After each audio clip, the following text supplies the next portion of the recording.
अस्सलाम वालेकुम जी, कैसे हैं सब लोग? होप सो सब ठीक होंगे। आज हम 10th क्लास की केमिस्ट्री चैप्टर 15 का टॉपिक देखेंगे, मॉलिक्यूलर फार्मूला। अच्छा, इससे प्रीवियस हमने जो टॉपिक देखा था ना, that was the empirical formula हमने देखा था। अब एम्पिरिकल फार्मूला मॉलिक्यूलर फार्मूला में बेसिकली डिफरेंस क्या होता है उस बारे में हम बात करते हैं। अच्छा, फॉर एग्जाम्पल ये मेरे पास एक कंपाउंड है जो किस किस से मिलकर बना है, नाइट्रोजन से और ऑक्सीजन। कंपाउंड इसको बोलते हैं मुझे जो एक से ज़्यादा मुख्तलिफ एलिमेंट से मिलकर बनता है। जैसे ये देखें, ये नाइट्रोजन एक मुख्तलिफ एलिमेंट है, ऑक्सीजन एक डिफरेंट है, तो ये हमारे पास जब दोनों मिलेंगे तो ये एक कंपाउंड बना देंगे। अब मॉलिक्यूलर फार्मूला होता है कंपाउंड में जो हमारे पास सही वाली एक्चुअल हमारे पास जो हकीकी तादाद होती है ना, कि नाइट्रोजन कितने एटम्स उसके मौजूद हैं, ऑक्सीजन के कितने एटम्स मौजूद हैं, तो जो टोटल हमारे पास सही वाली एक्चुअल वाली या हकीकी तादाद बताता है एटम्स की, वो हमारे पास क्या होता है, मॉलिक्यूलर फार्मूला होता है। जैसे इस कंपाउंड में बता रहा है कि वो नाइट्रोजन के 2 हमारे पास एटम्स होते हैं और ऑक्सीजन के 4 होते हैं। एम्पिरिकल फार्मूला क्या होता है कि जो एलिमेंट्स मेरे पास मौजूद हैं इनके दरमियान सादा तरीन निस्बत क्या है। मतलब ये देखिए, यहाँ पे दोनों में इस कॉमन फैक्टर क्या है, मतलब एक जैसा क्या है, 2 है यहाँ पे, और यहाँ पे 4 को भी 2 से डिवाइड किया जा सकता है, तो दोनों को मैं 2 से डिवाइड कर दूंगी। यहाँ पे 1 आ जाएगा और यहाँ पे 4 से को जब 2 से डिवाइड करेंगे तो यहाँ पे 2 आ जाएगा। तो सादा तरीन निस्बत क्या है, यहाँ पे 1 और यहाँ पे 2। मतलब इसकी सादा तरीन निस्बत इन दोनों एलिमेंट्स में है क्या, 1 और 2 किया। मतलब नाइट्रोजन में जितने भी लूंगी ऑक्सीजन उसके डबल होंगे। अब यहाँ पे ये देखें, ये 1 और 2 है, यहाँ पे 2 करूंगी तो ये 4 हो जाएगा। तो ये सादा तरीन निस्बत बताता है कि 1:2 है, 1:2 है। इसका मतलब है मैं नाइट्रोजन जितने भी लूंगी ऑक्सीजन उसके क्या होंगे, डबल होंगे। तो एम्पिरिकल फार्मूला में एलिमेंट्स के दरमियान सादा तरीन निस्बत बताई जाती है। मॉलिक्यूलर फार्मूला में क्या होता है कि एक कंपाउंड में टोटल एटम्स की तादाद बताई जाती है कि हमारे पास नाइट्रोजन है तो इसके एटम्स कितने हैं, ऑक्सीजन है तो इसके एटम्स कितने हैं। तो यही हमारे पास बेसिकली आज का टॉपिक है। तो मॉलिक्यूलर फार्मूला है क्या, कहते हैं किसी एलिमेंट या किसी कंपाउंड का मॉलिक्यूलर फार्मूला क्या करता है, उसमें मौजूद एटम्स की सही तादाद को जाहिर करता है। फॉर एग्जाम्पल, अगर मैंने कोई कंपाउंड लिया हुआ है तो इसमें इसका मॉलिक्यूलर फार्मूला क्या करता है, इसमें सही तादाद बताता है कि नाइट्रोजन के कितने एटम्स हैं, ऑक्सीजन के कितने एटम्स हैं। ठीक है, तो उनकी सही तादाद को जाहिर करता है। जैसे कहता है पानी है, इसका मॉलिक्यूलर फार्मूला क्या होता है, इसका मॉलिक्यूलर फार्मूला होता है H2O। मतलब ये इस फार्मूले से हमें पता चल रहा है कि पानी में कितने हाइड्रोजन होते हैं, 2, और ऑक्सीजन कितने होते हैं, 1 होता है। इसी तरह से हाइड्रोजन पर ऑक्साइड है, तो यहाँ से हमें इसका मॉलिक्यूलर फार्मूला क्या होता है, H2O2। मतलब इस फार्मूले से हमें पता चल रहा है कि इसमें हमारे पास हाइड्रोजन कितने होंगे, 2, और ऑक्सीजन कितने होंगे, 2। ठीक है, मतलब सही वाली तादाद बताता है। अगर यही एम्पिरिकल फार्मूला हो तो एम्पिरिकल फार्मूला में हमने पढ़ा था कि हमारे पास क्या होता है, ये मैंने कहा था एक कंपाउंड में क्या होता है कि एटम्स के दरमियान सादा तरीन निस्बत को जाहिर करता है। ठीक है, मॉलिक्यूलर फार्मूला में और एम्पिरिकल फार्मूला में डिफरेंस यही होता है कि मॉलिक्यूलर फार्मूला जो है वो पूरे के पूरे एटम्स की सही वाली हकीकी तादाद को बताता है, और ये क्या करता है, ये जो हमारे पास एटम्स या एलिमेंट्स मौजूद होते हैं उनके दरमियान सादा तरीन निस्बत को बताता है। ठीक है, लाइक हमारे पास ना, अब हाइड्रोजन पर ऑक्साइड है, अगर ये इसका मॉलिक्यूलर फार्मूला, मतलब ये इसमें हकीकी तादाद बता रहा है हाइड्रोजन के कितने, ऑक्सीजन के कितने। अगर मैंने इसका एम्पिरिकल फार्मूला निकालना हो तो कैसे निकाल सकते हैं? मैंने क्या कहा है, एम्पिरिकल फार्मूला में क्या होता है, सादा तरीन निस्बत होती है। अब दोनों में कॉमन क्या है, एक जैसा क्या है, 2 2। तो यहाँ से इसको भी 2 से डिवाइड कर देंगे, इसको भी 2 से डिवाइड कर देंगे, तो यहाँ पे 1 आ जाएगा, यहाँ पे 1 आ जाएगा। तो इसका मतलब है यहाँ पे हमारे पास इसका एम्पिरिकल फार्मूला क्या आएगा, H O। मतलब सादा तरीन निस्बत क्या होगी, 1 और 1 की, 1:1। इसका मतलब क्या है, मैं हाइड्रोजन जितने लूंगी ऑक्सीजन भी उतने ही लेने पड़ेंगे। हाइड्रोजन अगर मैं 2 लूंगी तो ऑक्सीजन भी 2 ही लेने पड़ेंगे। तो ये सादा तरीन निस्बत जो जाहिर करता है वो उसका एम्पिरिकल फार्मूला होता है, लेकिन जो ओवरऑल उसमें पूरी हकीकी तादाद बताता है हाइड्रोजन कितने, ऑक्सीजन कितने, वो उसका मॉलिक्यूलर फार्मूला होता है। इसी तरह से अगर इथाइलिन की हम देखें, C2H4 है, तो ये इसका मॉलिक्यूलर फार्मूला जो बता रहा है कि टोटल इसमें कार्बन कितने हैं, टोटल इसमें हाइड्रोजन कितने हैं। ठीक है, तो हकीकी तादाद को बता रहा है। अगर मैंने इसका एम्पिरिकल फार्मूला निकालना हो, एम्पिरिकल फार्मूला क्या बताता है, सादा तरीन निस्बत, वो कैसे निकलेगी, इन दोनों में कॉमन क्या है, इसमें 2 है और 4 को भी 2 से डिवाइड किया जा सकता है। तो हमारे पास क्या होगा, 2 से डिवाइड कर देंगे, सी की जगह 2 है, 2 खत्म हो जाएगा, 2 से डिवाइड करेंगे, और एज की जगह क्या आ जाएगा, 2 आ जाएगा। तो यहाँ पे क्या आ जाएगा, 4 को 2 से डिवाइड करेंगे ना, 2 आ जाएगा बाकी।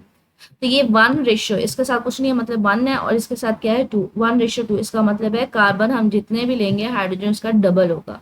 तो ये सादा तरीन निस्बत जो है वो उसका एम्पिरिकल फार्मूला होता है। और अगर हमारे पास किसी फार्मूले में जो टोटल हकीकी तादाद जाहिर करता है एटम्स की, वो हमारे पास उससे क्या होता है, मॉलिक्यूलर फार्मूला होता है। इसी तरह से हमारे पास सल्फर है, तो सल्फर का जो फार्मूला होता है वो S8 होता है। तो दोनों में फर्क याद रखिएगा। मॉलिक्यूलर फार्मूला में क्या होता है, किसी भी कंपाउंड में हकीकी तादाद जाहिर करता है कि एक कंपाउंड है उसमें हाइड्रोजन है तो कितने हैं, ऑक्सीजन है तो कितने हैं। और एम्पिरिकल फार्मूला क्या होता है कि हमारे पास उनके दरमियान सादा तरीन निस्बत को जाहिर करता है। तो ये यहाँ से लेके यहाँ तक मुझे इसकी तारीफ है, ठीक है। और ये आगे इसकी 2 से 3 आप कोई सी मिसाल कर सकते हैं, ठीक है। आप इसकी ये वाली कर सकते हैं, आप इसकी इथाइलिन वाली कर सकते हैं, पानी वाली करना चाह रहे हैं तो ये कर लें। तो ये हमारे पास शॉर्ट क्वेश्चन में आ सकता है, मॉलिक्यूलर फार्मूला को तारीफ करें और कोई मिसाल लिखे। आगे कहते हैं अगर कहीं पे आपको एम्पिरिकल फार्मूला का पता हो, मतलब अगर आपसे बोला जाए कि आपने एम्पिरिकल फार्मूला का आपको पता है, तो आपसे कहा जाए कि आप उससे किसी कंपाउंड का मॉलिक्यूलर फार्मूला निकालें, तो कैसे निकालेंगे? तो कहते हैं अगर किसी कंपाउंड का हमने मॉलिक्यूलर फार्मूला निकालना है, उसके एम्पिरिकल फार्मूला को हम क्या करते हैं, किसी भी मुस्बत अदद से ज़रब देते हैं। जैसे ये मॉलिक्यूलर फार्मूला अगर मैंने किसी कंपाउंड का निकालना है, तो हम क्या करेंगे, उस कंपाउंड के एम्पिरिकल फार्मूला को किसी अदद से, मुस्बत अदद से ज़रब देंगे। अब बात ये आती है कि मुस्बत अदद है क्या, ये मैंने 2 लेना है, 3 लेना है, कौन सा अदद लेना है, ये कैसे हमें पता चलेगा?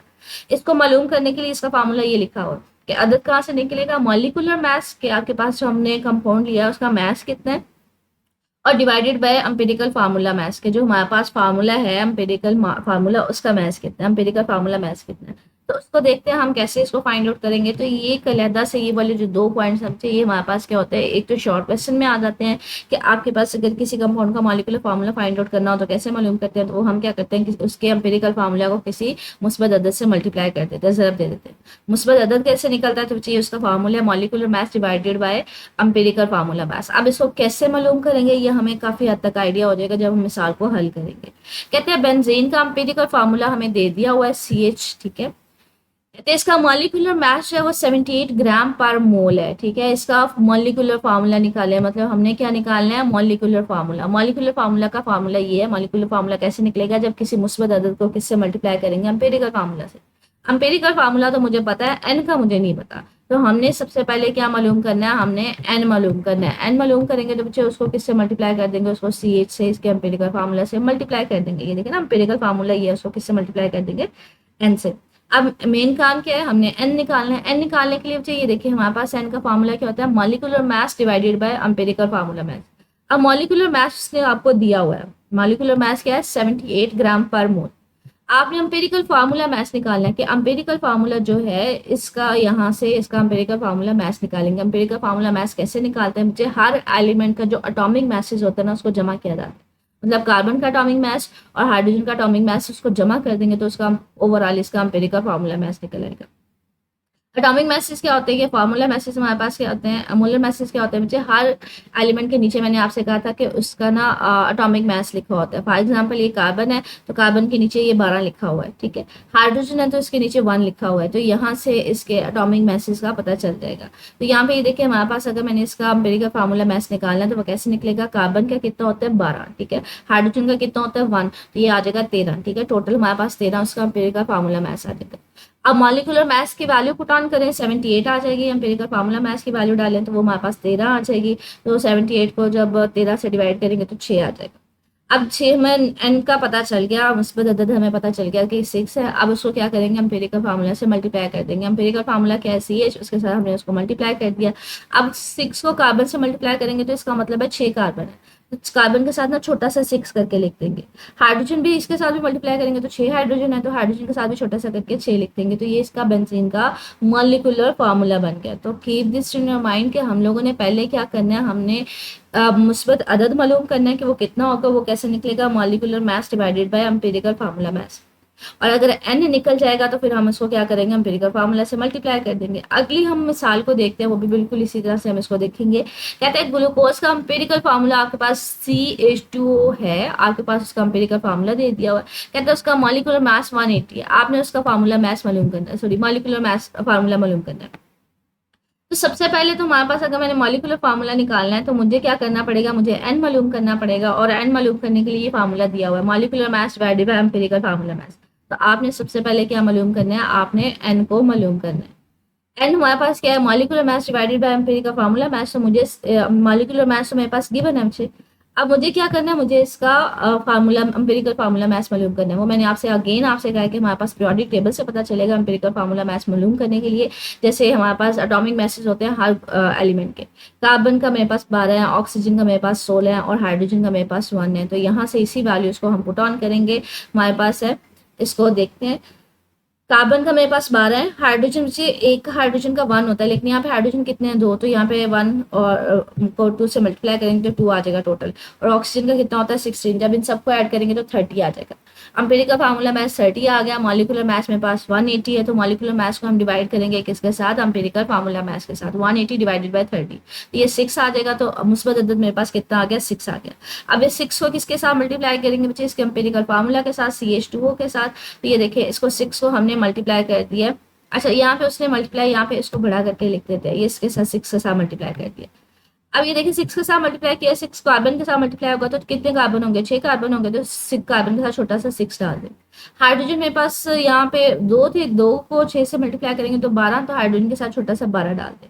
ऑक्सीजन मेरे पास 6 है, तो ये भी हमारे पास किससे हो जाएंगे कि जब ऑक्सीजन को 6 से मल्टीप्लाई किया, 6 ऑक्सीजन आए तो इसको साथ में छोटा सा 6 डाल दें। तो ये हमारे पास एग्जाम्पल है जिसमें हम लोगों ने क्या फाइंड आउट किया। हमने सबसे पहले क्या किया, मॉलिक्यूलर फार्मूला मालूम करने के लिए एम्पिरिकल फार्मूला आपको दिया हुआ था। हमने क्या किया, सबसे पहले इस अदद को, मुस्बत अदद को मालूम किया। मुस्बत अदद को कैसे मालूम किया, हमने उसके मॉलिक्यूलर मास को एम्पिरिकल फार्मूला मास से डिवाइड कर दिया। अब इसी से रिलेटेड हमारे पास ना एक फोरी जांच है 15.6, इसको देखते हैं। कहते हैं एक नामालूम हाइड्रोकार्बन में 85.71% कार्बन है। इसका मोलर मास जो है, या फिर हम कह सकते हैं कि जो इसका मॉलिक्यूलर मास है वो 84 ग्राम पर मोल है। इसका मॉलिक्यूलर फार्मूला निकालें। अब इसमें और इसमें आप बच्चे ये एक छोटा सा डिफरेंस देखिए, यहाँ पे उसने ना आपको एम्पिरिकल फार्मूला दे दिया हुआ है, यहाँ पे आपको एम्पिरिकल फार्मूला नहीं दिया हुआ। यहाँ पे सिर्फ और सिर्फ वो आपको बता रहा है कि उसकी परसेंटेज कंपोजिशन बता रहा है। मतलब पहले आपको क्या करना पड़ेगा, उसका एम्पिरिकल फार्मूला निकालना पड़ेगा। एम्पिरिकल फार्मूला निकालेंगे, बाद में फिर आपके पास उसका मॉलिक्यूलर मास दिया हुआ है, फिर उसके लिए मॉलिक्यूलर मास से आप क्या मालूम करेंगे, आप एन मालूम करेंगे और फिर जाके मॉलिक्यूलर फार्मूला निकलेगा। तो ये 3 स्टेप्स है कि मिसालें जो हमने हल की उसमें तो एम्पिरिकल फार्मूला सादा सादा दिया हुआ था, यहाँ पे एम्पिरिकल फार्मूला पहले आप खुद मालूम करेंगे, एम्पिरिकल फार्मूला निकलेगा, फिर आप यहाँ से आपको उसका मोलर मास या मॉलिक्यूलर मास दिया हुआ है, वहां से आप एन मालूम करेंगे, बाद में मॉलिक्यूलर फार्मूला की तरफ जाएंगे। तो इसको सॉल्व करते हैं।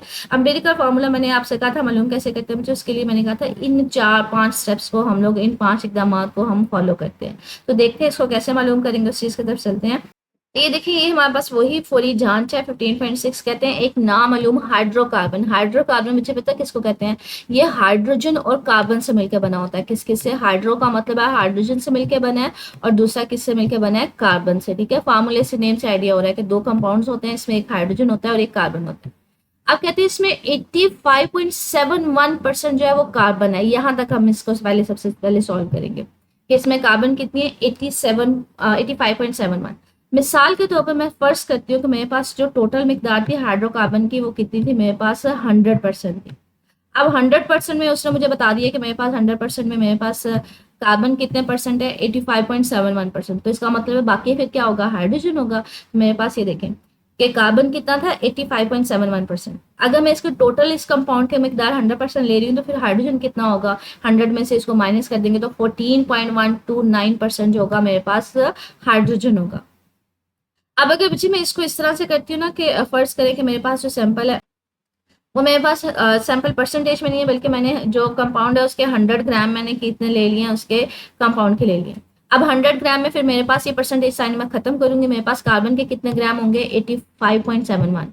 और हमने हाइड्रोजन के कितने निकाले थे, हमारे पास 14 आए थे, 14.19। तो परसेंटेज को खत्म करके हमारे पास क्या आएगा, उसको ग्राम में कन्वर्ट करेंगे। तो हम सिंप्लीफिकली क्या करेंगे, जहां पे परसेंटेज है उसको डायरेक्टली किसके साथ लिख देंगे, ग्राम के साथ उसको कन्वर्ट कर देंगे। कि अगर मैं ज्यूम करूँ कि मेरे पास कंपाउंड जो है वो मेरे पास परसेंटेज में नहीं है, बल्कि मैंने उसके 100 ग्राम लिए थे, फिर उसमें कार्बन 85.71 ग्राम होगा, ठीक है, और हाइड्रोजन कितना होगा, 14.12 ग्राम। मतलब परसेंटेज को मैं सिंपली ग्राम्स में कन्वर्ट करवा रही हूँ। तो ये जब हमने एम्पिरिकल फार्मूला करना है, इन स्टेप्स को साथ साथ फॉलो करना है। सबसे पहला स्टेप क्या था कि हमने कंपाउंड की अज्जाई तरकीबी, फीसद अज्जाई तरकीबी मालूम करनी थी कि कंपाउंड किस किस एलिमेंट से मिलकर बना है और उनकी कितनी मिकदार है। तो ये देखिए हमने मालूम कर लिया। कार्बन का उसको दिया हुआ था, हाइड्रोजन का हमने कैसे निकाला, 100 में से हम इसको माइनस कर देंगे तो हमारे पास उसकी हाइड्रोजन की मिकदार भी आ जाएगी। दूसरा हमारे पास स्टेप क्या था कि आपने क्या करना था, मोल्स की तादाद मालूम करनी थी। मोल्स की तादाद कैसे मालूम करनी थी, ये जो हमने मास निकाला ना एलिमेंट का, उसको हमने क्या करना था, उसके एटॉमिक मास से तकसीम करना था। फॉर एग्जाम्पल मेरे पास इसका मास आ गया कार्बन का, कार्बन को इसके एटॉमिक मास से डिवाइड करेंगे तो इसके मोल्स आ जाएंगे, हाइड्रोजन है, हाइड्रोजन को इसके एटॉमिक मास से डिवाइड करेंगे तो उसके मोल्स आ जाएंगे। अब देखिए बच्चे कार्बन है, कार्बन का मास ये है, इसके एटॉमिक मास कहाँ से पता चलेगा बच्चे, एटॉमिक मास हमें यहाँ से पता चलेगा पीरियोडिक टेबल से। कार्बन का एटॉमिक मास 12 होता है और हाइड्रोजन का एटॉमिक मास क्या होता है 1 होता है। तो इन्हीं स्टेप्स को फॉलो करेंगे, हमारे पास क्या आ जाएगा, ये देखें इस वैल्यू को हमने कार्बन है, कार्बन का एटॉमिक मास 12 होता है तो 12 से डिवाइड किया तो 7.14 आ गया। हाइड्रोजन है, हाइड्रोजन के मास को हमने इसके 1 से एटॉमिक मास से डिवाइड किया तो 14.2 आया, तो ये मोल्स की तादाद आ गई। तीसरा स्टेप क्या था, हमने क्या फाइंड आउट करनी थी, हमने तीसरा स्टेप था कि हम लोगों ने निस्बत मालूम करनी थी कंपाउंड के दरमियान, एटॉमिक हर एलिमेंट के दरमियान एटॉमिक निस्बत मालूम करनी थी। उसके लिए क्या करना था, हमारे जो पास जो मोल्स निकाले थे हमने देखना था सब मोल्स में से सबसे जो कम मिकदार होगी ना मोल्स की, उसके साथ हर मोल को डिवाइड कर देंगे। अब ये देखिए ये मोल्स हमारे पास दो निकले, इन दोनों में से कम मिकदार कौन सी है, ये वाली, इस मिकदार के साथ इस मोल को भी डिवाइड कर देंगे, इसके मोल्स को भी डिवाइड कर देंगे। तो ये हमारे पास जो कम मिकदार है उसके साथ उसको डिवाइड कर देंगे। तो ये देखिए हाइड्रोजन के मोल्स को भी ये कम मिकदार है इसके साथ डिवाइड कर दिया, ठीक है, 14.29 के साथ इसको डिवाइड कर दिया। ऑक्सीजन कार्बन है, कार्बन के भी मोल्स को इसी कम वैल्यू के साथ डिवाइड कर दिया। तो जो भी हम देखते हैं जो हमारे पास मोल्स आते हैं उसमें जो कम मिकदार होती है, कम मोल्स होते हैं, उसके साथ हर एलिमेंट के मोल्स को डिवाइड कर देते। तो पहले मैंने ये देखा ये मोल्स निकले, इनमें से कम किसकी वैल्यू थी, ये वाली, तो इस वैल्यू के साथ मैंने दोनों को डिवाइड कर दिया। मैंने इसके साथ कार्बन के मोल्स को भी डिवाइड कर दिया, हाइड्रोजन के मोल्स को भी डिवाइड कर दिया। तो ये देखिए मेरे पास इसकी हाइड्रोजन का क्या आया 2 और कार्बन का क्या आया 1। चौथा स्टेप मैंने क्या कहा था, ये कब हम करते हैं, चौथा स्टेप जब करते हैं जब हमारे पास ये जो हमारे पास एटॉमिक निस्बत या मोल रेशियो आ रही होती है बच्चे, ये अगर मेरे पास पूरा होल नंबर नहीं आता, मुकम्मल अदद नहीं आता, मतलब अशारिया में वैल्यू आती है, फिर चौथा हम स्टेप करते हैं। यहाँ पे तो पूरा होल नंबर आ रहा है तो चौथा स्टेप करने की जरूरत नहीं है, हम डायरेक्टली पांचवा स्टेप कर देंगे। हम क्या करेंगे, ये जो मेरे पास एटॉमिक निस्बत आई है इसको सिंबल्स के साथ छोटा सा करके नीचे लिख देंगे। ये देखें ये हाइड्रोजन का 2 है तो हाइड्रोजन के साथ छोटा सा करके 2 लिख दिया, कार्बन के साथ 1 है तो कार्बन के साथ 1 लिख देंगे छोटा सा करके, हाइड्रोजन के साथ छोटा सा करके 2 लिख देंगे। तो कार्बन के साथ 1 लिखे ना लिखे, 1 लिखे ना लिखे कोई फर्क नहीं पड़ता। अब एम्पिरिकल फार्मूला आ गया, ठीक है, तो इसका मतलब है आपने सबसे पहले क्या किया है, एम्पिरिकल फार्मूला मालूम कर लिया, यहाँ से लेके यहाँ तक डाटा से आपने एम्पिरिकल फार्मूला मालूम किया। अब आपने क्या करना है, मॉलिक्यूलर फार्मूला निकाला। मॉलिक्यूलर फार्मूला निकालने के लिए आपके पास उसका मोलर मास दिया हुआ है, ठीक है।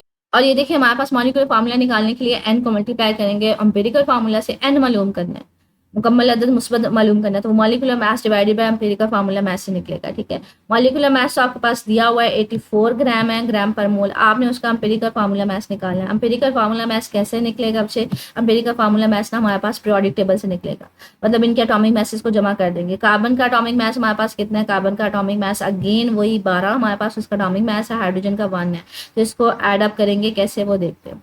कार्बन का 12 था तो इसको 12 लिख दिया, प्लस हाइड्रोजन का 1 है, लेकिन यहाँ पे 2 हाइड्रोजन है तो 2 को 1 से मल्टीप्लाई किया तो 2 को 1 से मल्टीप्लाई करेंगे तो 2 आ जाएगा, तो इसमें जब 12 ऐड करेंगे तो 14 आ जाएगा। तो इसका एम्पिरिकल फार्मूला मास कितना आया 14। आपके पास उसका मोलर मास या मॉलिक्यूलर मास कितना था, वो 84 था। 84 को किसके साथ डिवाइड कर देंगे, 14 के साथ। तो ये देखें 84 को हमने डिवाइड कर दिया 14 के साथ। तो 84 को जब हम 14 के साथ डिवाइड करते हैं तो हमारे पास जो आंसर आता है इसमें डायरेक्ट आंसर लिख दिया, मतलब उसने यहाँ पे इसको डिवाइड नहीं किया। मॉलिक्यूलर मास 14 था, सॉरी 84 था, इसको 14 के साथ डिवाइड करेंगे तो आंसर जो आएगा वो 6 आएगा। तो n की वैल्यू क्या आ जाएगी, 6 आ जाएगी। अब 6 को किससे मल्टीप्लाई करना है, हमने इसके एम्पिरिकल फार्मूला से मालूम करना है। एम्पिरिकल फार्मूला ये था, इससे इसको मल्टीप्लाई कर दिया, ज़रब दे दी। अब 6 को कार्बन के साथ मल्टीप्लाई करेंगे तो 6 कार्बन, कार्बन के साथ छोटा सा 6 लिख देंगे। हाइड्रोजन के साथ 2 है तो मतलब कार्बन के हाइड्रोजन 2 6 से मल्टीप्लाई होगा तो हाइड्रोजन कितने आ जाएंगे 12। तो ये मेरे पास मॉलिक्यूलर फार्मूला बन गया। अच्छा ये ऐसी क्विक जांच है जिसमें 2 टॉपिक्स को कंबाइन किया हुआ है कि आपने पहले उसका क्या मालूम करना है, आपने पहले उसका एम्पिरिकल फार्मूला निकालना है, उसके बाद आप उसका मॉलिक्यूलर फार्मूला निकालेंगे। ये मिसालों में तो आपके पास एग्जैक्टली उसने पहले एम्पिरिकल फार्मूला दे दिया सीधा सीधा, तो कहते हैं आप उसका मॉलिक्यूलर फार्मूला निकाल दें। लेकिन पूरी जांच में इस ये वाला टॉपिक और इससे जो पिछला टॉपिक था एम्पिरिकल फार्मूला का, इन दोनों को इकट्ठा किया हुआ है और इसको इकट्ठा करके आपके पास एक पूरी जांच दे दी हुई है। अब एक्सरसाइज में देखते हैं क्वेश्चन किस तरह से पूछा हुआ है। यहाँ पे देखें कहते हैं 15.5 में एक कंपाउंडेबल लिहाज मैस हमारे पास के लिहाज से कार्बन जो है 40.0% है, हाइड्रोजन 6.71% है, ऑक्सीजन जो है वो मेरे पास 53% है। अब ये देखिए आपके पास परसेंटेज कंपोजिशन दे रहा है, एम्पिरिकल फार्मूला नहीं दिया होता। सबसे पहले तो आप क्या मालूम करेंगे, यहाँ से यहाँ तक डाटा से आप उसका एम्पिरिकल फार्मूला निकालेंगे। उसके बाद डाटा दे रहा है, कहते हैं जो आपने कंपाउंड लिया उसके इतने मोल्स हैं, 0.320 का मोल्स है कंपाउंड के, उसका वजन कितना है 28.8 ग्राम। कहता है मॉलिक्यूलर फार्मूला मालूम करें। तो सबसे पहले आप यहाँ से यहाँ तक डाटा से आप उसका एम्पिरिकल फार्मूला मालूम करेंगे, और फिर अगले वाले डाटा से आप उसका एन मालूम करके आप उसका मॉलिक्यूलर फार्मूला मालूम कर लेंगे, ठीक है। तो सबसे पहले यहाँ से यहाँ तक डाटा से आप उसका एम्पिरिकल फार्मूला मालूम करेंगे। तो वो जो हमने क्विक जांच ली थी ना, जैसे हम लोगों ने बिल्कुल ये वाली, जिसमें हमने पहले एम्पिरिकल फार्मूला निकाला था, फिर हमने मॉलिक्यूलर फार्मूला निकाला था, बिल्कुल उसी तरह से हमारे पास जो है वो सॉल्व होगा ये न्यूमेरिकल भी। तो सबसे पहले तो एम्पिरिकल फार्मूला मालूम करने के लिए बच्चे इन्हीं स्टेप्स को हम लोग दोबारा देखेंगे, वन बाय वन इनको देखते हैं। तो सबसे पहला स्टेप क्या था कि हमने कंपाउंड के फीसद अज्जाए तरकीबी मालूम करना है। तो वो आपको बता दिया हुआ कंपाउंड किस किस से बना हुआ है, कार्बन से, हाइड्रोजन से और ऑक्सीजन। तो सिंपली हम क्या करेंगे, परसेंटेज की बजाय यहाँ पे हम क्या लिख देंगे, ग्राम। हमने उसको परसेंटेज में जाहिर नहीं करना, हमने उसको किस में करना है, ग्राम्स में, ठीक है। तो मैं सिंपली सबके साथ क्या लिख देती हूँ, ग्राम। तो ये मुझे उसके अज्जाए तरकीबी का पता चल गया। अब अगला हमारे पास स्टेप क्या था, अगला स्टेप था कि हमने क्या मालूम करना है, हमने मोल्स की तादाद मालूम करनी है। मोल्स की तादाद कैसे मालूम करेंगे, ये जो मैस हम लोगों ने ग्राम्स में लिया है इसको इसके एटॉमिक मैसेज से डिवाइड कर देंगे, तकसीम कर देंगे। तो हर एक के मोल्स निकालेंगे। कार्बन है, इसके मैस को इसका एटॉमिक मैस से डिवाइड करेंगे। तो एटॉमिक मैसेज हमें कहाँ से पता चलेंगे बच्चे, यहाँ से पता चलेंगे। कार्बन के मेरे पास 12 है, ऑक्सीजन का 16 है, और हाइड्रोजन का क्या है, 1 है। तो 1 बाय 1 इनके साथ इसको डिवाइड कर देंगे तो मोल्स निकल आएंगे। तो कार्बन के मोल्स कैसे निकलेंगे बच्चे, इसके मैस को इसके एटॉमिक मैस 12 से डिवाइड कर देंगे, 3.33। हाइड्रोजन का कैसे निकलेगा, इसके पीछे मैस को इसके एटॉमिक मैस से डिवाइड कर देंगे, एटॉमिक मैस इसका 1 होता है तो ये मेरे पास 6.71 आ जाएगा। ऑक्सीजन है, इसके मैस को इसके एटॉमिक मैस से डिवाइड करेंगे, 16 होता है इसका एटॉमिक मैस, तो 3.33 आपके पास मोल्स आ जाएंगे। तो ये इन सब के हमारे पास मोल्स है। अब हमारे पास तीसरा स्टेप क्या था, आपने एटॉमिक निस्बत मालूम करनी थी। उसके लिए जो मोल्स हमारे पास निकलेंगे उनमें से देखेंगे सबसे कम मोल्स होंगे उसके साथ सबके मोल्स को डिवाइड कर देंगे। अभी देखिए इन सब मोल्स में से सबसे कम वैल्यू कौन सी है, ये 3.33 है। तो इसी वैल्यू के साथ तीनों मोल्स को हम डिवाइड कर देंगे। इसको भी 3.33 के साथ डिवाइड कर देंगे, इसको भी, नीचे वाली को भी 3.33 के साथ डिवाइड कर देंगे, और लास्ट वाली को भी 3.33 के साथ डिवाइड कर देंगे। जो सबसे कम वैल्यू होती है ना उसके साथ सारे मोल्स को हम क्या कर देते हैं, डिवाइड कर देते हैं, ठीक है। तो यहाँ पे इसका अगला स्टेप क्या होगा, डिवाइड करना। अब इसको इसके साथ डिवाइड करेंगे तो रेशो क्या आएगी, सेम आएगी ना, सेम वैल्यू, तो कैंसिल होकर 1 आ जाएगी। कार्बन की, हाइड्रोजन की क्या आएगी बच्चे, जब 6.71 को 333 के साथ डिवाइड करेंगे तो ये कैलकुलेटर में देखिएगा 2 आ जाएगी रेशो। ऑक्सीजन में भी जब 3.33 को 3.33 से डिवाइड करेंगे तो ये मेरे पास रेशो क्या आ जाएगी, 1 आ जाएगी। तो सबके दरमियान एटॉमिक निस्बत कैसे आई वो मैंने आपको बता दिया। सबको कम से कम वैल्यू, जो सब में कम वैल्यू थी उसके साथ सबको डिवाइड कर दिया। तो रेशो क्या आ गई, निस्बत क्या आई मेरे पास, 1, 2 और 1।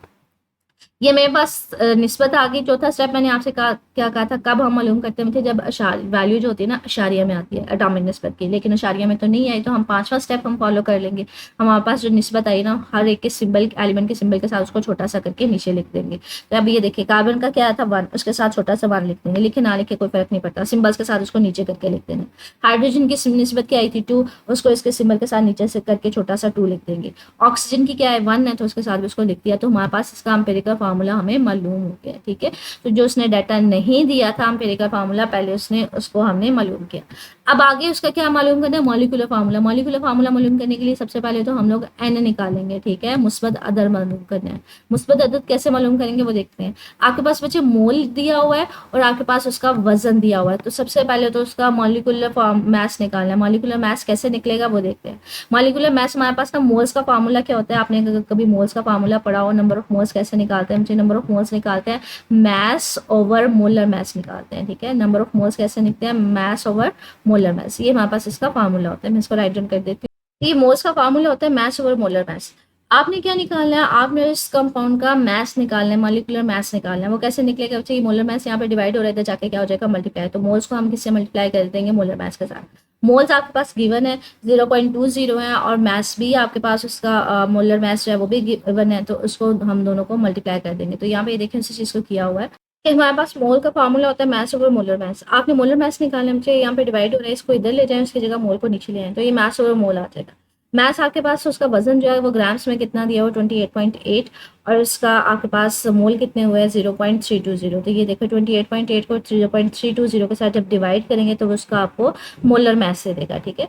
अब ये कंपाउंड का मोलर मैस आ गया। कंपाउंड का मोलर मैस कितना आया वो हमारे पास, कंपाउंड का कह लें, एलिमेंट का कंपाउंड का कह लें, ये हमारे पास कंपाउंड का मोलर मैस कैसे निकाला हुआ है, ये देखिए मैस ओवर मोल्स निकाला हुआ है। ये फार्मूला हमारे पास यहाँ पे यूज किया हुआ है। इसको बेसिकली निकाला कहाँ से बच्चे, फार्मूला होता है मोल्स का। मोल्स का फार्मूला क्या होता है, मैस ओवर मोलर मैस।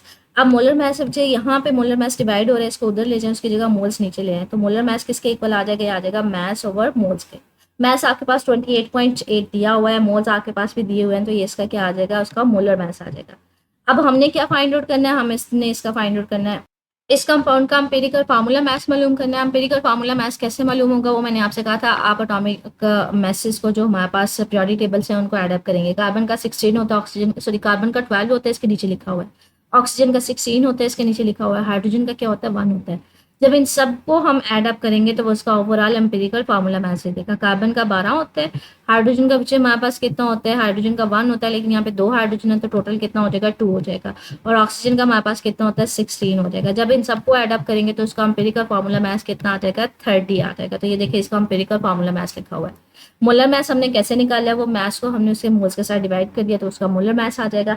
अब हमने क्या निकालना है, हमने निकालना एन निकालना है। एन क्या होता है, मॉलिक्यूलर मैस या फिर इसका मोलर मैस होता है, divided by empirical formula mass होता है। एम्पिरिकल फार्मूला मैस हमारे पास कितना है, 30 है, और मॉलिक्यूलर मैस जो इसका मोलर मैस हमने निकाला वो 90 है। तो 90 को हम किससे डिवाइड कर देंगे, 30 के साथ, तो इसका आ जाएगा एन जो मुस्बत अदद आएगा वो 3 आ जाएगा।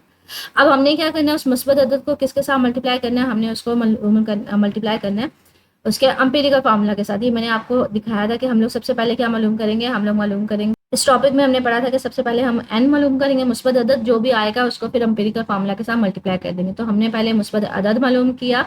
आपके पास बच्चे मॉलिक्यूलर मास दिया होता है या मोलर मास दिया होता है, यहाँ पे नहीं दिया था आपको, पहले वो सिंपली उसने मोल्स दिए थे, उसके मास दिया था। तो हमने मोल्स वाले फार्मूले से मोलर मास का फार्मूला निकाला। मोलर मास क्या होता है, मास ओवर मोल्स होता है, तो उसको हमने निकाला तो हमारे पास मोलर मास का या मॉलिक्यूलर मास का हमारे पास आंसर आ गया। एम्पिरिकल फार्मूला विद मैथ्स बच्चे यहाँ से ही हमारे पास निकलेगा। इस फार्मूले से हम इनके एटॉमिक मैसेज को हर एलिमेंट के उनको ऐड अप करेंगे तो इसका एम्पिरिकल फार्मूला मैथ्स आ जाएगा। यहाँ से हमने मुस्बत अदद निकाला, उसको एम्पिरिकल फार्मूला से ज़रब दे देंगे CH2 के साथ। जब इसको 3 से फॉर एग्जाम्पल मैं ज़रब देती हूँ तो मेरे पास कार्बन के साथ 3 से मल्टीप्लाई करूंगी तो 3 कार्बन आ जाएंगे, कार्बन के साथ छोटा सा 3 लिख दूंगी। हाइड्रोजन यहाँ पे 2 है तो 2 को जब 3 के साथ मल्टीप्लाई करेंगे तो 6 आ जाएगा, तो हाइड्रोजन के साथ छोटा सा 6 लिख देंगे। ऑक्सीजन है यहाँ पे, इसके साथ 3 के साथ मल्टीप्लाई करेंगे, तीनों ऑक्सीजन होंगे तो इसके साथ छोटा सा 3 लिख देंगे। तो ये हमारे पास एक ऐसा न्यूमेरिकल था जिसमें आपने पहले यहाँ से लेके यहाँ तक डाटा से आपने एम्पिरिकल फार्मूला निकाला। एम्पिरिकल फार्मूला निकालने के बाद आपने मॉलिक्यूलर फार्मूला निकालना था। मॉलिक्यूलर फार्मूला में हमने इससे पहले एन मालूम करना था, लेकिन एन में आपको उसका डायरेक्ट मॉलिक्यूलर फार्मूला या उसका मोलर मैस नहीं दिया हुआ था, तो मोलर मैस हमने पहले निकाला, मैस को हमने उसके मोल से डिवाइड किया तो मोलर मैस निकला है। एम्पिरिकल फार्मूला थी, पूरा वर्ड यहाँ पे लिखिएगा। एम्पिरिकल फार्मूला मैस कैसे निकाला थी, इसके एम्पिरिकल फार्मूला से कि हर एलिमेंट के एटॉमिक मैसेज को हमने ऐड अप किया तो एम्पिरिकल फार्मूला मैस निकला है। तो हमने ये दोनों वैल्यूज को यहाँ पुट ऑन किया तो एन की वैल्यू निकल आई और फिर यहाँ से हमने इसको सॉल्व कर लिया। ठीक है, नेक्स्ट हमारे पास कहता है कि ये एक छोटा सा सब टॉपिक है, कहते हैं एक कीमियाई मसावात की मदद से मिकदारें मालूम करना, कि हमने कैलकुलेशन करनी है, कुछ मिकदारें मालूम करनी है केमिकल मसावात से, कीमियाई मसावात से। कैसे, वो कहते हैं उस चीज़ को, तो कहते हैं अगर आप एक मुकम्मल और मुतवाजन कीमियाई मसावात लेंगे ना तो उससे हमें क्या पता चल सकता है, हमें रिएक्टेंट्स और प्रोडक्ट्स के दरमियान मोल्स की निस्बत, कि हमने कितने कितने मोल्स लिए रिएक्टेंट्स के और प्रोडक्ट्स के, और मैसेज कितने लिए, कितने हमने रिएक्टेंट्स का मैस लिया, कितना हमारे पास प्रोडक्ट का मैस आया, तो उसको मालूम कर सकते हैं। कि अगर मेरे पास एक मुतवाजी कीमियाई मसावात होगी, मुकम्मल और मुतवाज़ी कीमियाई मसावात होगी, तो इससे हमें ये चीज़ें पता चल सकती हैं, हमें रिएक्टेंट्स के मोल्स का पता चल सकता है, प्रोडक्ट के मोल्स का पता चल सकता है, उनके मैसेज के दरमियान निस्बत का पता चल सकता है। कहते हैं इसी निस्बत की वजह से अगर हमें रिएक्टर्स के फॉर एग्जांपल मैसेज का पता है तो हम प्रोडक्ट्स के मैसेज को निकाल सकते हैं, या फिर अगर मेरे पास प्रोडक्ट के मैसेज का पता है तो हम रिएक्टर्स के मैसेज को मालूम कर सकते हैं। तो ये हमारे पास ये वाली लाइन के कैसे हम मालूम करेंगे वो देखते हैं। यहाँ पे ना मिसाल दी हुई है कि जो ऊपर हमने बात की है कि अगर एक आपके पास मतवाजी और कह लें मतवाजन और मुकम्मल मसावात दे दी जाए तो हम रिएक्टेंट्स और प्रोडक्ट के मोल्स निकाल सकते हैं, कितने कितने हमने मोल्स लिए, और हमारे पास उनके मैसेज की निस्बत भी मालूम की जा सकती है। वो देखते हैं वो कैसे, यहाँ से यहाँ तक इसको देखते हैं। तो मिसाल में ना वो आपको एक मसावात दे रहा है जिसमें कैल्शियम कार्बोनेट है, जो वो HCl के साथ रिएक्शन कर रही है और आपके पास ये प्रोडक्ट बन रहा है। बच्चे रिएक्टेंट्स उनको बोलते हैं जो आपस में रिएक्ट करते हैं। ठीक है, जैसे ये इसके साथ कैल्शियम कार्बोनेट है, वो HCl के साथ रिएक्शन कर रहा है, ये स्टार्टिंग में रिएक्शन हो रहा है, तो ये हमारे पास क्या होंगे, रिएक्टेंट्स होंगे। और रिएक्शन के बाद जो चीज़ मिलती है बच्चे वो प्रोडक्ट्स होते हैं, तो ये सारे हमारे पास प्रोडक्ट्स हैं। ये आपको पास एक क्वेश्चन दे दी हुई है, इस क्वेश्चन से अब हमने मोल्स की निस्बत, फॉर एग्जाम्पल मैं कहती हूँ मेरे पास एक मतवाजी और मुकम्मल मसावात है, इससे हमने क्या करना है, रिएक्टेंट्स के मोल्स में निकालने हैं, हमने इसमें प्रोडक्ट के मोल्स में निकालने, तो वो कैसे निकालेंगे, ये देखें मुझे, हमारे पास कैल्शियम कार्बोनेट है, इसके साथ कुछ भी नहीं, मतलब इसके साथ 1 है, तो इसका एक कितना मोल हमने लिया हुआ है, 1 मोल लिया हुआ है। यहाँ पे कैल्शियम हाइड्रोक्लोरिक एसिड है, इसके साथ 2 लिखा हुआ है, तो इसका मतलब हमने इसके कितने मोल्स लिए हैं, 2 मोल्स लिए हुए हैं। इसी तरह से कैल्शियम क्लोराइड है, इसके साथ कुछ भी नहीं लिखा हुआ, इसका मतलब है 1 है, तो इसके हमने कितने मोल लिए हुए, 1 मोल। हाइड पानी है, इसके साथ कुछ भी नहीं लिखा, इसका 1 मोल। तो ये देखिए कार्बन डाइऑक्साइड है, इसके साथ कुछ भी नहीं, मतलब 1 मोल। तो हमें क्वेश्चन से पता चल गया कि हमने किसके कितने मोल लिए। मुझे क्वेश्चन से पता चल गया कि मैंने कैल्शियम कार्बोनेट के 1 मोल लिए हैं, हाइड्रोक्लोरिक एसिड के 2 मोल लिए हैं, और हमारे पास इस तरह से कैल्शियम क्लोराइड के हमने 1 मोल लिए, जो हमारे पास आया वो 1 मोल आया, पानी का 1 मोल बना, कार्बन डाइऑक्साइड का 1 मोल बना। तो मसावात से हमें पता चल गया कि रिएक्टेंट्स और प्रोडक्ट के दरमियान मोल्स की निस्बत क्या है, कि कितने हमने मोल्स लिए थे और कितने कितने हमारे पास मोल्स आ गए। इसी तरह से अगर मैसेज मालूम करने हैं तो वो कैसे मालूम करेंगे बच्चे। कैल्शियम कार्बोनेट का मास का हमने फॉर एग्जांपल 100 ग्राम लिया, ये हमने 100 ग्राम कहाँ से कैलकुलेट किया, हम इसको एटॉमिक मैसेज से भी कैलकुलेट कर सकते हैं। मैंने कहा था ये आपको ना पीरियोडिक टेबल से पता चलेगा।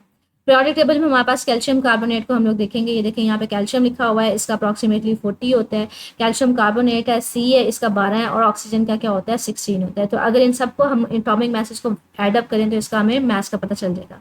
कैल्शियम का हमारे पास अप्रॉक्सीमेटली 40 होता है, कार्बन का मेरे पास बच्चे 12 होता है। ऐड अप करते जाएंगे, डिफरेंट एलिमेंट्स होते हैं तो बच्चे उनके एटॉमिक मैसेज को ऐड करते हैं। कैल्शियम कार्बन का 12 होता है, और हाइड्रोजन का कितना होता है, 16। लेकिन हाइड्रोजन सॉरी ऑक्सीजन का कितना होता है, 16। लेकिन ऑक्सीजन कितने हैं, 3। तो 3 को मैं 16 से मल्टीप्लाई करूंगी तो जो भी हमारे पास आंसर आएगा 48, उसको मैं ऐड करूंगी किसमें, 16 के साथ इसको मैंने मल्टीप्लाई करना है, ठीक है। आंसर 48 आ जाएगा, उसमें हम किसको ऐड करेंगे, 12 को, तो 60 आ जाएगा। 60 में 40 को ऐड करेंगे तो 100 ग्राम आ जाएगा, ठीक है। तो मैथ्स मुझे पता चल गया कैल्शियम कार्बोनेट का इक्वेशन से, केमिकल इक्वेशन से, सवाल से। इसी तरह से HCl का मैंने इसका मालूम करना है मैथ्स, तो कैसे मालूम करेंगे बच्चे। जो क्लोरीन होता है, हाइड्रोजन का 1 होता है, ठीक है, एटॉमिक मास, और क्लोरीन का जो होता है वो 35.5 होता है। 35.5 है इसका, और हमारे पास हाइड्रोजन का 1 होता है, तो दोनों को ऐड करेंगे तो ये कितना आ जाएगा, ये बच्चे मेरे पास आ जाएगा 36.5 आ जाएगा। 36.5 इसका अटोमिक ओवरऑल मास आ जाएगा मेरे पास। लेकिन हमारे पास मुझे HCl हैं कितने, 2। तो मैं इसको 36.5 को जब 2 से मल्टीप्लाई करूंगी तो 73 ग्राम आ जाएगा। ये अटोमिक मैसेज का बच्चे हमें यहाँ से पता चलता है, ठीक है। क्लोरीन का ये लिखा हुआ 35.5 होता है अप्रॉक्सीमेटली, हाइड्रोजन का मेरे पास कितना होता है, 1 होता है। तो यहाँ से हमें इस सब बात से ये कह लेंगे के क्वेश्चन हमें इनके मैसेज का भी पता चल रहा है। इसी तरह से कैल्शियम क्लोराइड है, इसका मैंने मास मालूम करना है, तो वो कैसे मालूम करेंगे, वो अगेन उसी तरह से कैल्शियम का हमारे पास कितना होता है, 40 में हम ऐड कर देंगे क्लोरीन का। क्लोरीन बच्चे हमारे पास उसका 35.5 होता है। लेकिन 2 हैं तो 2 को मैं किससे मल्टीप्लाई करूंगी, 35.5 के साथ, और जो भी आंसर आएगा उसमें ऐड कर दूंगी मैं किसको, 40 को। 35.5 के साथ मैं 2 को मल्टीप्लाई करूंगी, और जो आंसर आएगा उसमें क्या करेंगे, 40 को ऐड कर देंगे। तो यहाँ से हमारे पास इसका मैस आ जाएगा। इसी तरह से पानी है, पानी का हमारे पास कैसे आएगा, पानी हाइड्रोजन का 1 होता है, ऑक्सीजन का 16 होता है। लेकिन हाइड्रोजन यहाँ पे 2 है, तो मेरे पास 1 के बजाय यहाँ पे 2 आ जाएगा, और 2 में हम किसको ऐड करेंगे, 16 को ऐड कर देंगे, तो मेरे पास टोटल कितना आ जाएगा, 18 आ जाएगा, ठीक है। इसी तरह से कार्बन डाइऑक्साइड है, तो यहाँ से भी हम निकाल सकते हैं। कार्बन का 12 होता है, ऑक्सीजन का 16 होता है, लेकिन 2 ऑक्सीजन है, तो हम 12 में ऐड कर देंगे 32 को, मतलब 2 को हम किससे मल्टीप्लाई करेंगे, 16 से, और उसको ऐड कर देंगे 12 में, ठीक है। तो यहाँ से हमारे पास इसका मैस निकल आएगा। तो ये मेरे पास इस क्वेश्चन से हमने, इस फार्मूला की मदद से, इन क्वेश्चन में जो हमारे पास इनके फार्मूला से, वहां से हमने इनके मैसेज मालूम किए। तो इनके मैसेज की निस्बत भी मालूम की जा सकती है कि हमने कैल्शियम कार्बोनेट का कितना मैस लिया, HCl का कितना मालूम किया, कैल्शियम क्लोराइड का कितना मालूम किया। तो ये यहाँ से यहाँ तक कि अगर आपके पास एक मतवाजी और मुकम्मल मतवाजन और मुकम्मल मसाबात दे दी जाए, तो आप उससे मालूम कर सकते हैं कि आपने रिएक्टेंट्स के कितने मोल्स मालूम लिए थे, उनके कितने मैसेज लिए थे, और प्रोडक्ट के कितने मोल्स है, उनके कितने मैसेज है। अच्छा, मतवाजन मसावात किसको बोलते हैं या मुकम्मल किसको कहते हैं, मुझे उसमें याद रखिएगा कि ओवरऑल जितने रेक्टर्स के मोल्स होते हैं ना, टोटल उतने ही प्रोडक्ट के आने चाहिए। वो देखिए यहाँ पे कैसे है। अब ये मेरे पास एक मुकम्मल मसावात है, मैं कैसे वो देखते हैं। अब ये देखिए यहाँ पे टोटल हमारे पास रेक्टर्स के कितने मोल्स हैं, यहाँ पे 3 मोल हैं, 2 और 1 प्लस कितने हुए, 3।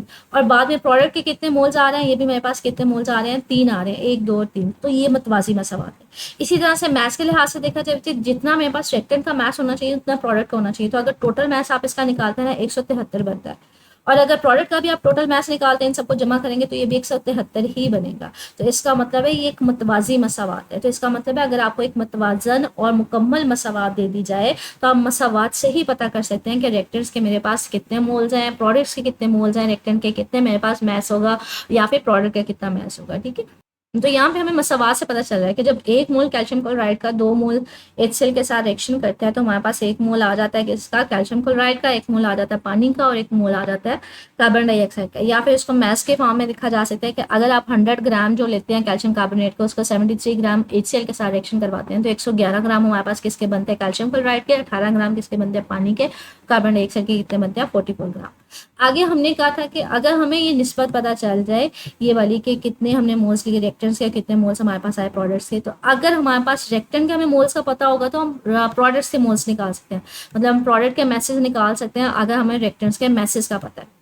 या फिर उसका उल्टा भी हो सकता है कि अगर मुझे प्रोडक्ट के मैसेज का पता है तो हम रिएक्टेंट्स के मैसेज, मतलब एक का पता होना चाहिए। रिएक्टेंट्स का पता होगा तो प्रोडक्ट्स को निकाल सकते हैं इनके मैच को, अगर मुझे प्रोडक्ट के मैच का पता होगा रिएक्टेंट के मैच को मालूम कर सकते हैं। कैसे, वो यहाँ पे बच्चे मिसाल के जरिए उसको बताया हुआ।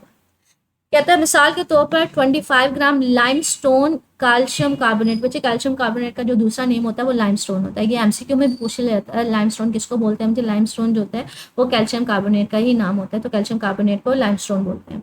कहते हैं उसके हमने कितने लिए ग्राम, 25 ग्राम लिए, मतलब कैल्शियम कार्बोनेट हमने लिए है। कितने लिए वो कहता है आपने लिए 25 ग्राम लिए। अब कहते हैं हमारे पास उसको किसके साथ रिएक्शन करवाया गया है, एक्सेस ऑफ HCl के साथ, मतलब ACl की हमने ज़्यादा मिकदार ली हुई है, उसकी मिकदार नहीं बताई, कहते हैं बहुत ज़्यादा मिकदार ली है, उसके साथ रिएक्शन करवाया। आप बताएं हमारे पास कैल्शियम जो क्लोराइड है वो कितना आएगा, कितना बनेगा अगर हम इसके 25 ग्राम लें कैल्शियम कार्बोनेट के। तो ये तो एक्सेस है, इसका तो फर्क नहीं पड़ेगा, ये ज़्यादा मिकदार ली है। तो कैसे मालूम करेंगे वो देखते हैं। पहले तो हम स्टैंडर्ड देखेंगे। स्टैंडर्ड हमारे पास ये मतवाजी मसावात से हमें पता चला था कि अगर 100 ग्राम लेते हैं तो हमारे पास कैल्शियम क्लोराइड के कितने ग्राम्स बनते हैं, 111 ग्राम बनते हैं। तो मसावात से हमने जो इसका स्टैंडर्ड था जो हमारे पास बताया गया था कि 100 ग्राम अगर लाइमस्टोन के कैल्शियम कार्बोनेट लेते हैं तो वो हमारे पास कितने ग्राम देगा कैल्शियम क्लोराइड के, 111।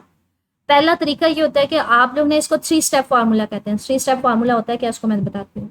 सबसे पहले क्या होता है स्टैंडर्ड मसावात, जो एक पूरा एक हमें बता दिया जाता है कि मुतवाजन मसावात, मुकम्मल मसावात से हमने पता कर लिया कि जो हमारे पास 100 ग्राम होगा वो हमेशा कितना देगा, 111 ग्राम देगा कैल्शियम क्लोराइड का। दूसरा स्टेप क्या होता है बच्चे, यहाँ पे जो हमने 100 लिखा होता है ना वहाँ पे 1 लिख देते हैं, बाकी वही सारा आ जाता है कि 1 ग्राम लाइमस्टोन रिएक्शन करके क्लोराइड कितना बनाएगा। जो यहाँ पे 100 होगा अगर इसकी जगह 1 लिखेंगे ना तो 100 दूसरी साइड पे जाके डिवाइड हो जाएगा। ये देखिए दूसरी साइड पे जाके डिवाइड होगा। तीसरा स्टेप क्या होता है, जो आपके पास गिवन होता है ना, जो आपसे पूछा गया होता है उसको लिखते हैं। तो अब 1 की बजाय हम क्या लिखेंगे, 25 लिखेंगे। 25 ग्राम कितना देगा, जहाँ पे ये हम 25 लिखते हैं ना ये दूसरी साइड पे जाकर मल्टीप्लाई हो जाता है। तो 111 डिवाइडेड बाय 100 मल्टीप्लाई बाय 25।